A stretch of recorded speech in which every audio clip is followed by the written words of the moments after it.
Digital Academy. What's up, everybody? Uh, I got time for a quick one. Julie has a little break in work and is hanging with Evie, so I've been waiting to do this one for the perfect time. And I haven't seen this one yet, but again, like kind of some of the other ones, I'm very familiar with who Randall Carlson is, so this should be pretty cool. And you guys, we've done a bunch of these after school videos before, so let's check this guy out.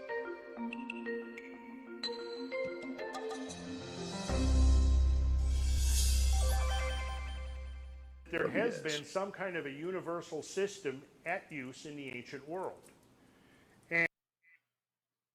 Sometimes And it these hiccups various once or cultural twice. groups, whether it was the Egyptians or Sumerians or Mayans or the Hopewellians or the megalithic builders, Hopewellians. had access to some universal system from some source that was outside their own cultural context. And I suggest that the source of that goes back into deep time, that takes us back beyond the threshold of known history into the realm of mythical history, which means we're going Love back that word. like into the Ice Age, back into the Pleistocene, Mythical to use the history. geologist term, Pleistocene. back into the deep recesses of the human tenure on planet Earth, whose only memory has come down to us not in the form of recorded history, but in the form of myth and epic story and legend and so forth. Because as it turns out, if we, and this is again is a good topic for the sacred geometry class, when we analyze Plato's Atlantis. description of Atlantis, Plato basically The gave classic the three date of the rings. sinking of Atlantis as 9,000 years prior to Solon, the Egyptian, the Athenian poet and statesman. Solon did a 10-year exile in Egypt, and it was Solon that brought back the tale of Atlantis and presented it to the Greeks. And Solon basically made that journey around 600 BC. So if you add the 9,000 years to the 600 BC, we come up with a date of about 11,600 years ago for Plato's date for the demise of Atlantis. Well, it's very Yeah, right. So go 9,000 plus 600 plus, well, 2020. Because those first two dates, or first, that's 600 is BC. Sorry, my daughter's like running all around. They just had a package delivered. So, uh, anyways, hopefully you don't catch too much of that. Let's keep going here. very interesting that the date 11,600 years has been independently discovered by geologists looking at the tempo of Yes. various catastrophes that have occurred on Earth. And to those catastrophes is where I'm now going to turn. I love this guy. Catastrophes in the time of man, the tempo of global change. What I've done here is I put a time bar What a that title. goes from the present, right here. This is us now. This is today. Right here is May 3rd at 4 o'clock. Is it 4 o'clock? That's right here. And this is 150,000 years ago. And the reason I used 150,000 years is that some of the earliest skeletal remains ever discovered of modern humans date back to 150 to even to 180,000 years. Skeletons that appear to be indistinguishable from a modern skeleton, which suggests that modern humans with presumably equivalent intelligence to our own were present on the planet at least this far back. So here we've got a 150,000 year time span. You'll notice this little red That bar deserves at a the whistle. end. That red bar represents the span of recorded history, which is basically the advent of Sumerian cuneiform writing.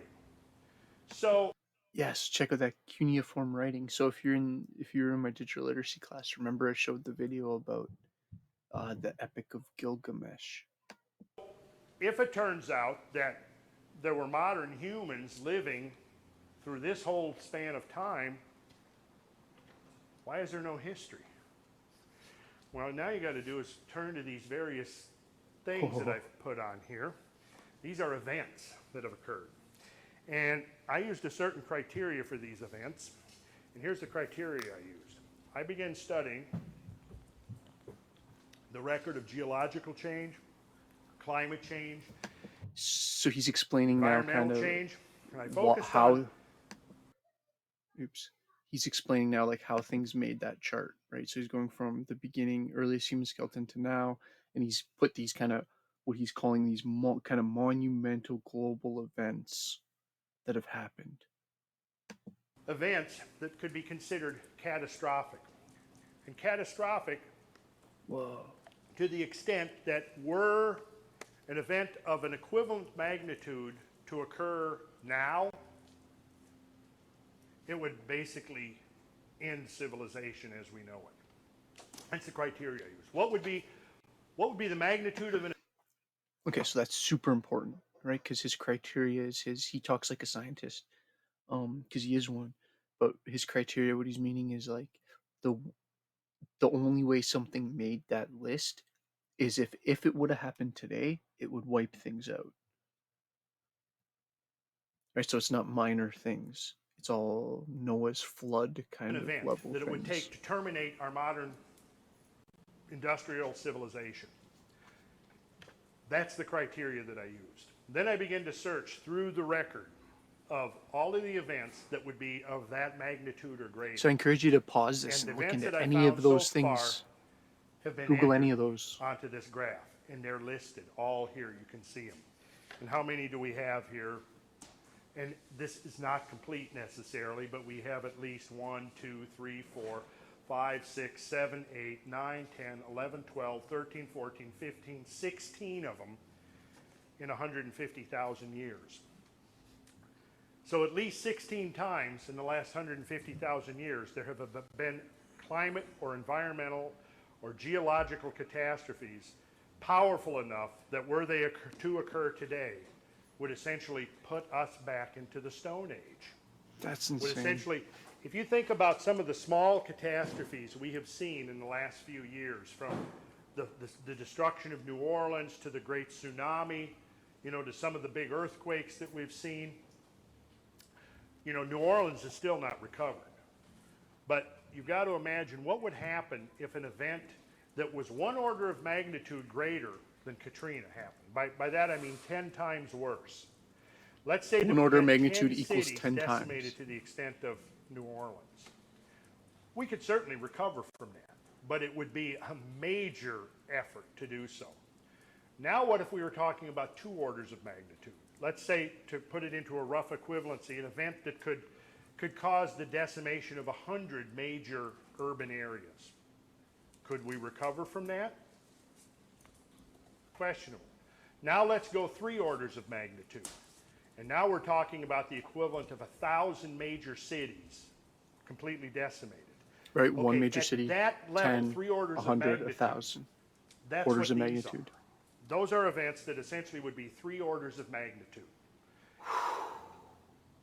Once you begin to ponder this, it becomes apparent why there isn't a record, an extant record of what's been going on for the whole time that we humans have been here.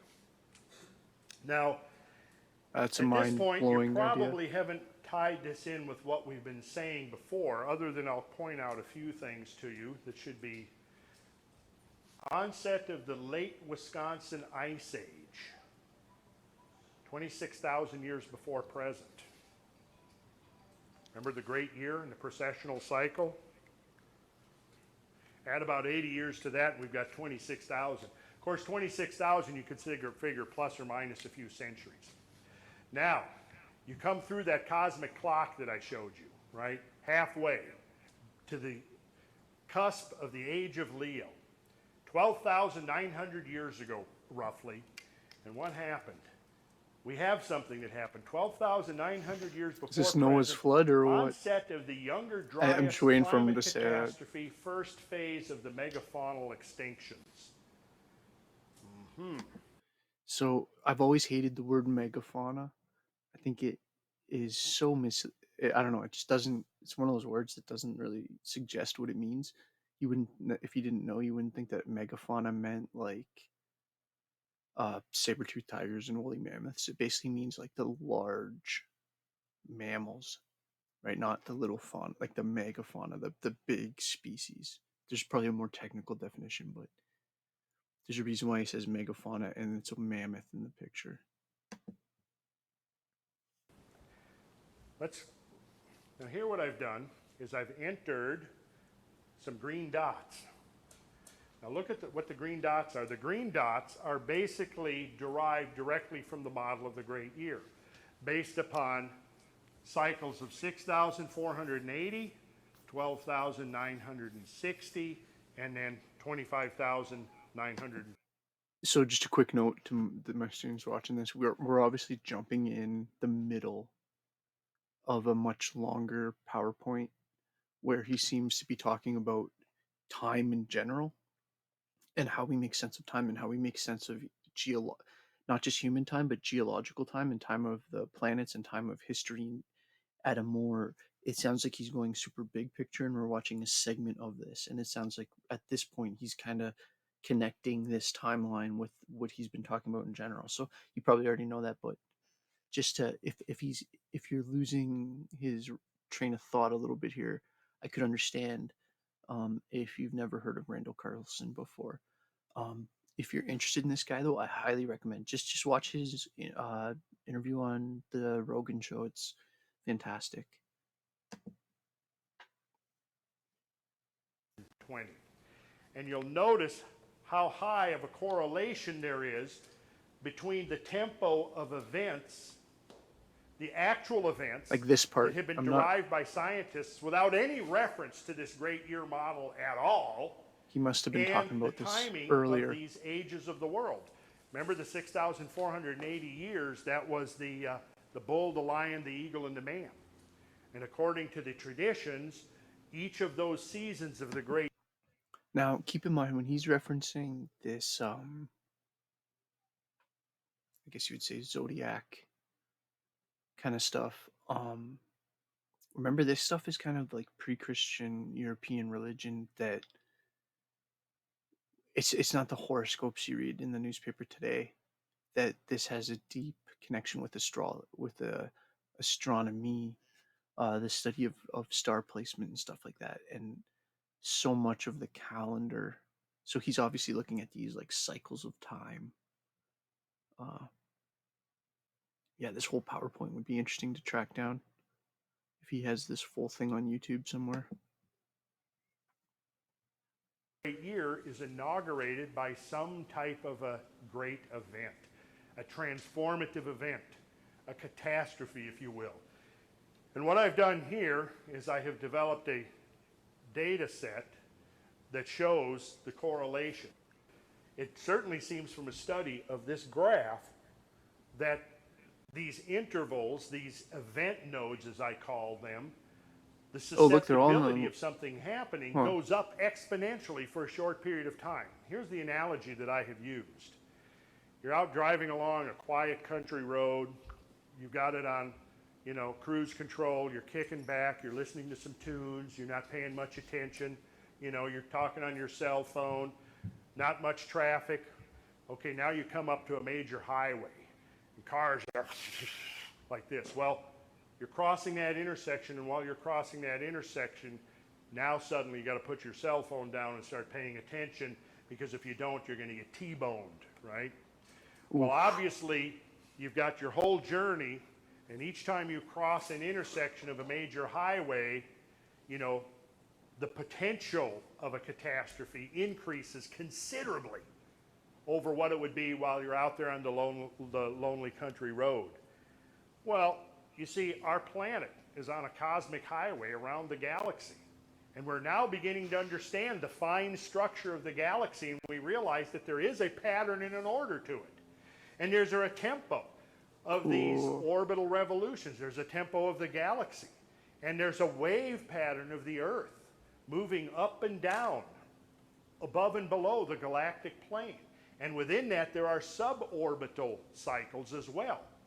And we also discovered that there seems to be a tempo in the delivery of cosmic matter to the inner solar system. It doesn't seem to be random. And this is going to be beyond the scope of today's lecture, but what I'm getting at here is that the evidence now supports the conclusion that the delivery of cosmic material and energy, the energy pulses that would be affecting Earth, are non-random. that they are on some kind of a cosmic timetable, a cosmic tempo, if you will. And I think this is one of the most important insights we get from these ancient traditions is the measurement of cosmic time and how it relates to us here on Earth. You just got to know what to look for and where to look for it. Once you begin to become aware of it and you begin to see it, you begin to realize that the cosmic fingerprints are everywhere about us.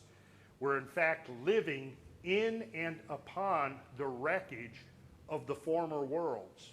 The rubble of these former worlds is all around us, but we haven't had the scale of perspective to see it. And that's where we're at now. I'm completely thrilled with things like the emergence of Google Earth, because Google Earth is now allowing us to all of us, to sit at our computers and see the cosmic perspective of Earth. And when you look at it from the extraterrestrial point of view, things begin to show up that we don't see when we're right down here immersed on it so close that we're like ants. Man, that's interesting. It's only got like a minute left, so I might just Walking on the end it. rubble and can't Oh, here we go. see Sweet. what's around us.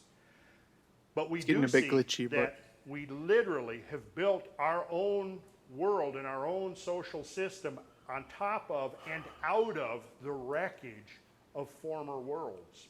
that's such a mind-blowing idea that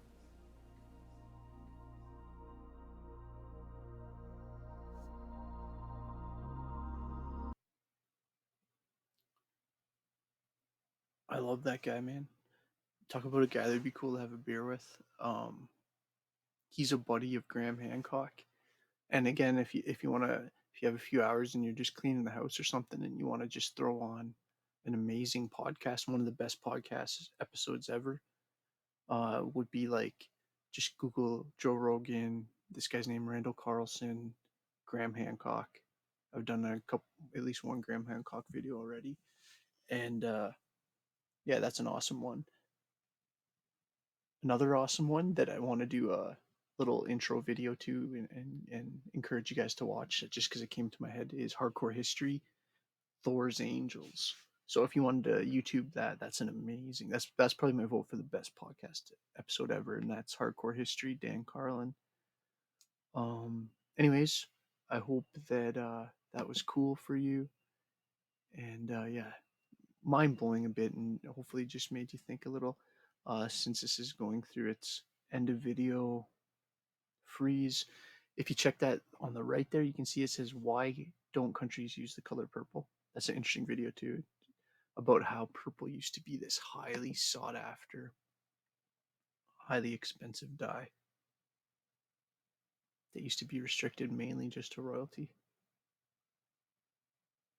I'll just explain the whole video while this thing. I press stop video, but now it's. Here we go. Love you guys, and yeah, again, man, I gotta learn how to just quickly edit off the last 10 seconds, but whatever. Love you guys. Cheers. Keep your stick on the ice. Stay alert. Don't believe the hype, and support your loved ones. Cheers.